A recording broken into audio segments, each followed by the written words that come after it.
जय श्री राधा रानी सरकार की। जय श्री कृष्ण भगवान की। जय श्री राधा अष्टमी व्रत महोत्सव की। मंदिर श्री बंसी वाले महात्मा यूट्यूब चैनल की ओर से हम आप सभी भक्तों का हार्दिक अभिनंदन करते हैं। आज हम आपको भगवान श्री राधा कृष्ण जी की बड़ी प्यारी कथा सुनाने जा रहे हैं। ये कथा ब्रह्म विवर्त पुराण में से हम आपको सुना रहे हैं। जैसा कि आप सभी जानते हैं कि भगवान श्री कृष्ण जी मथुरापुरी को चले गए थे। उस समय सब ब्रजवासी भगवान के विरह में व्याकुल रहते थे। तो उसके बाद वो समय भी आ गया जब सिद्धाश्रम में भगवान श्री कृष्ण जी और सब ब्रजवासियों का पुनः मिलन होता है। तो उसी समय की ये परम सुंदर कथा है। सिद्धाश्रम में भगवान श्री कृष्ण जी और उधर से सब ब्रजवासी आते हैं। भगवान श्री कृष्ण जी की प्राण वल्लभा श्री राधा रानी जी ने भगवान श्री कृष्ण जी को दूर से ही आते देखा। उनका परम सौंदर्यशाली सुंदर बालक वेश था। वे मंद मंद मुस्कुरा रहे थे। उनके शरीर की कांति नवीन मेघ के समान श्याम थी। वे रेशमी पीतांबर धारण किए हुए थे। उनका सर्वांग चंदन से अनुलिप्त था।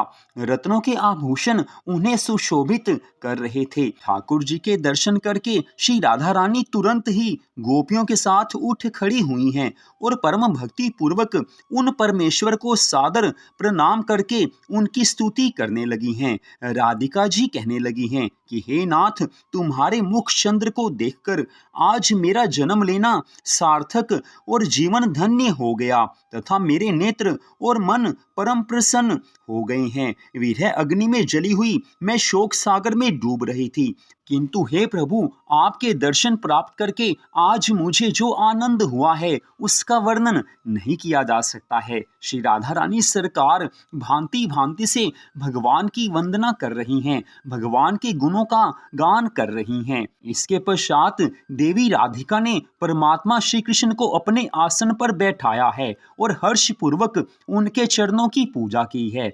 तत्पश्चात शोभाशाली श्री कृष्ण राधा के साथ रतन सिंहासन पर विराजमान हुए हैं। उस समय गोपियां निरंतर श्वेत चंवर डुलाकर उनकी सेवा कर रही हैं।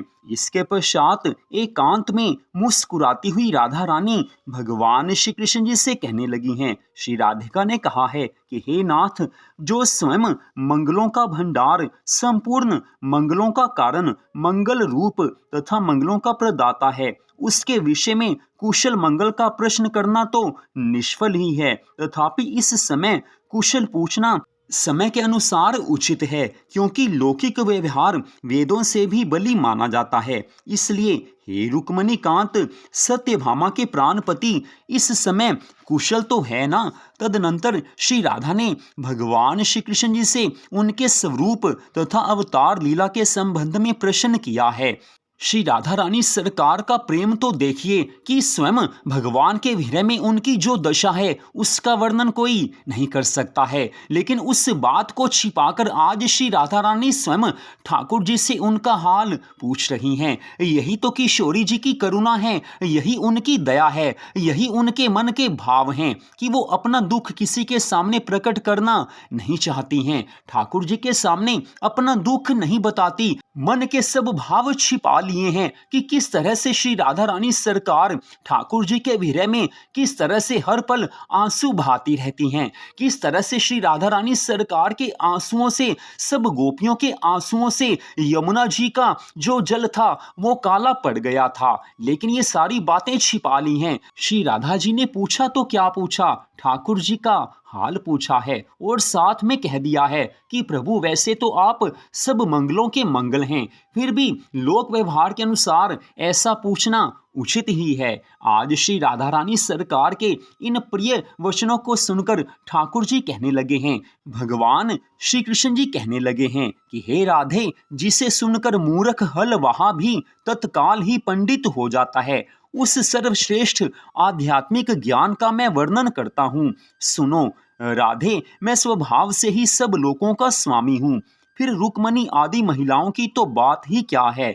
मैं कार्य कारण रूप से पृथक पृथक व्यक्त होता हूँ। मैं स्वयं ज्योतिर्मय स्वरूप हूँ, समस्त विश्वों का एकमात्र आत्मा हूँ और तृण से लेकर ब्रह्मा पर्यंत संपूर्ण प्राणियों में व्याप्त हूँ। गोलोक में मैं स्वयं परिपूर्णतम श्री कृष्ण रूप से वर्तमान रहता हूँ और रमणीय क्षेत्र गोकुल के वृंदावन नामक वन में मैं ही राधापति हूँ।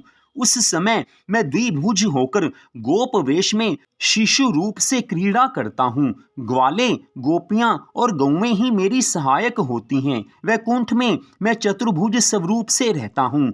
वहां मैं ही लक्ष्मी और सरस्वती का प्रियतम हूँ और सदा शांत रूप से वास करता हूँ। इस प्रकार मैं सनातन परमेश्वर ही दो रूपों में विभक्त हूँ। भूतल पर श्वेत द्वीप और क्षीर सागर में मानसी, सिंधु कन्या और मर्त्य लक्ष्मी के जो पति हैं वह भी मैं ही हूँ और वहां भी मैं चतुर्भुज रूप से ही रहता हूँ। मैं स्वयं नारायण ऋषि हूँ और धर्म वक्ता, धर्मिष्ठ तथा धर्म मार्ग के प्रवर्तक सनातन धर्म नर हैं। धर्मिष्ठा तथा पतिव्रता शांति लक्ष्मी स्वरूपा है और इस पुण्य क्षेत्र भारतवर्ष में मैं उसका पति हूँ। मैं ही सिद्धेश्वर, सिद्धियों के दाता और साक्षात कपिल हूँ। हे सुंदरी, इस प्रकार व्यक्ति भेद से मैं नाना रूप धारण करता हूँ। चतुर्भुज रूपधारी मैं ही सदा द्वारिका में रुक्मणी का स्वामी होता हूँ। क्षीर सागर में शयन करने वाला मैं ही सत्यभामा के शुभ भवन में वास करता हूँ तथा अन्यान्य रानियों के महलों में मैं ही पृथक पृथक शरीर धारण करके क्रीड़ा करता हूँ। मैं नारायण ऋषि ही इस अर्जुन का सारथी हूँ। अर्जुन नर ऋषि है, धर्म का पुत्र है, बलवान है और मेरे अंश से भूतल पर उत्पन्न हुआ है। उसने पुष्कर क्षेत्र में सारथी कार्य के लिए तपस्या द्वारा मेरी आराधना की है। हे राधिके, जैसे तुम गोलोक में राधिका देवी हो, उसी तरह गोकुल में भी हो। तुम ही वैकुंठ में महालक्ष्मी और सरस्वती हो। क्षीरोदशाई की प्रियतमा मर्त्य लक्ष्मी तुम ही हो। धर्म की पुत्र वधु लक्ष्मी स्वरूपिणी शांति के रूप में तुम ही वर्तमान हो। भारतवर्ष में कपिल की प्यारी पत्नी सती भारती तुम्हारा ही नाम है। तुम ही मिथिला में सीता नाम से विख्यात हो। सती द्रौपदी तुम्हारी ही छाया है। द्वारिका में महालक्ष्मी के अंश से प्रकट हुई सती रुक्मणी के रूप में तुम ही वास करती हो। पांचों पांडवों की पत्नी द्रौपदी तुम्हारी ही कला है। तुम ही राम की पत्नी सीता हो और रावण ने तुम्हारा ही अपहरण किया था। हे सती, जैसे तुम अपनी छाया और कला से नाना रूपों में प्रकट हो, वैसे ही मैं भी अपने अंश और कला से अनेकों रूपों में व्यक्त हूँ। मैं ही परिपूर्णतम परात्पर परमात्मा हूँ। ये सती राधे, इस प्रकार मैंने तुम्हें यह सारा आध्यात्मिक ज्ञान बता दिया है। हे परमेश्वरी, अब तुम मेरे सारे अपराधों को क्षमा कर दो। भगवान श्री कृष्ण जी का यह कथन सुनकर राधिका और सभी गोपिकाओं को महान हर्ष हुआ है। वे सभी परमेश्वर श्री कृष्ण को प्रणाम करने लगी हैं। इस सुंदर कथा में भगवान श्री कृष्ण जी ने अपनी महिमा तो बताई है, लेकिन किशोरी जी की श्री राधा रानी सरकार की महिमा का बड़ा सुंदर वर्णन किया है। श्री राधा रानी सरकार से बढ़कर कोई नहीं हो सकता है। भगवान ने महिमा बताई है, सब ज्ञान बताया है। तत्पश्चात भगवान ने श्री राधा रानी सरकार से क्षमा भी मांगी है, क्योंकि ठाकुर जी बोल कर गए थे कि हे राधे, मैं मथुरा जा रहा हूँ, 2 रोज में वापिस आ जाऊंगा। लेकिन ठाकुर जी को आते आते काफी समय बीत गया है। वर्षों बाद किशोरी जी से ये मधुर मिलन हुआ है, सब गोपियों से मिलन हुआ है, नंद, यशोदा और सब ब्रजवासियों से मिलन हुआ है और ये मधुर मिलन सिद्धाश्रम में हुआ है। श्री राधा रानी सरकार और सब गोपियां आनंद मग्न हैं, क्योंकि जिनकी याद में श्री राधा रानी सरकार और सब गोपियां हर समय आंसू बहाती रहती थी, आज वही ठाकुर जी उनके नेत्रों के सामने साक्षात उपस्थित हैं। जिस समय ठाकुर जी मथुरा जी में चले गए थे, उस समय श्री राधा रानी सरकार बारंबार एक ही बात सब गोपियों से कहती हैं कि मेरे ये प्राण केवल ठाकुर जी के वचनों से बंधे हैं। ठाकुर जी कहकर गए थे कि मैं वापस आऊँगा, उनकी याद में मैं उन्हीं के इंतजार में इन प्राणों को धारण किए हूँ। अगर वो ऐसी बात ना कहते तो ना जाने मेरे प्राण किस समय निकल जाते। प्रेम हो तो किशोरी जी जैसा, प्रेम हो तो श्री राधा रानी सरकार जैसा।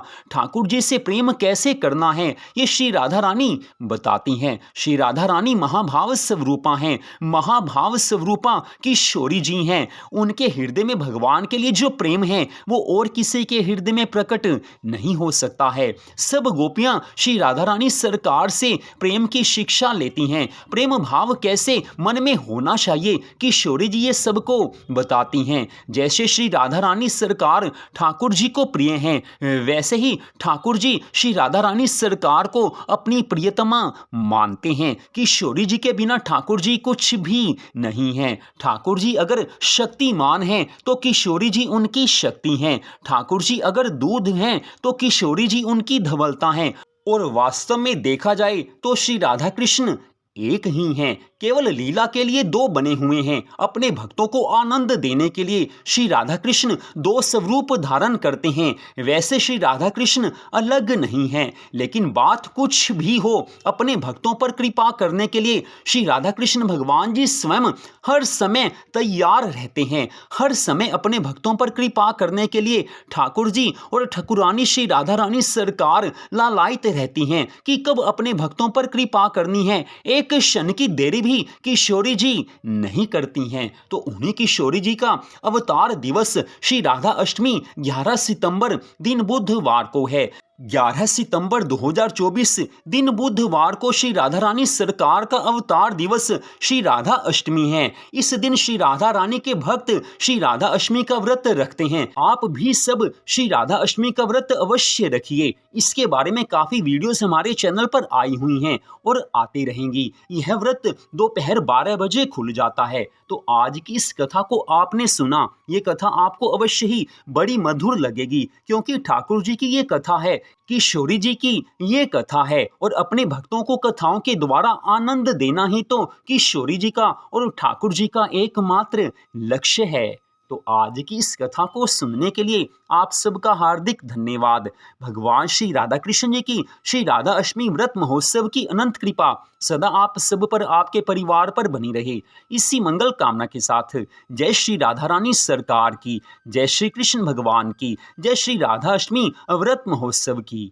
जय जय श्री राधे, जय जय श्री राधे, जय जय श्री राधे श्याम।